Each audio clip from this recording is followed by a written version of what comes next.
The developers of the Evolution controller continue to improve the product to get the most out of the controller now and in the future. To take advantage of these improvements, it's important for the homeowner and/or contractor to update the firmware when a new version is released. This video will show you how easy it is to keep the brains of your Evolution controller up to date. Besides having the Evolution controller, you will need a personal computer or laptop attached to the internet and a USB thumb drive. The type of thumb drive is important.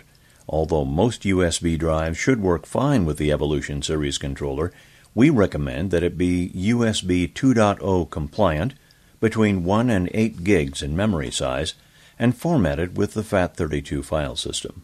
The first step is to insert the thumb drive into one of your computer's USB ports. Open the window for the thumb drive and create a new folder. Name this folder Evolution.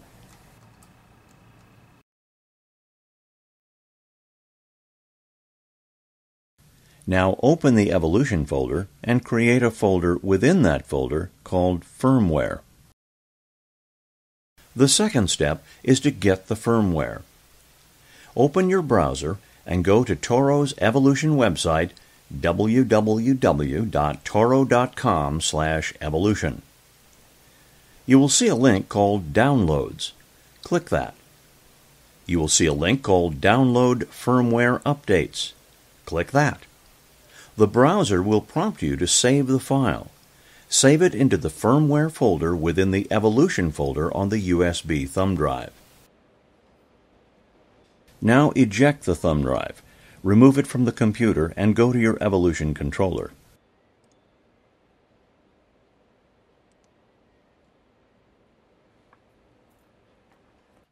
Turn off the power to the Evolution controller.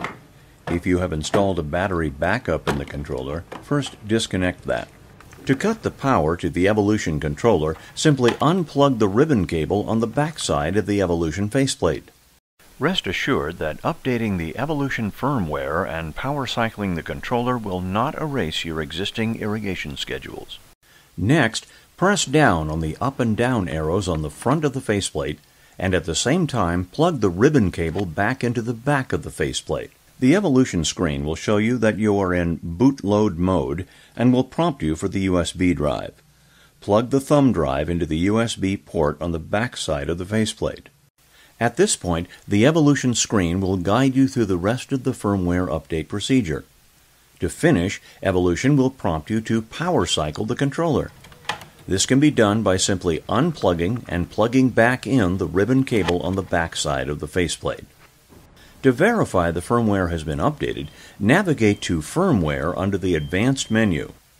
Now your controller can get back to doing what it does best, keeping your landscape healthy and looking beautiful.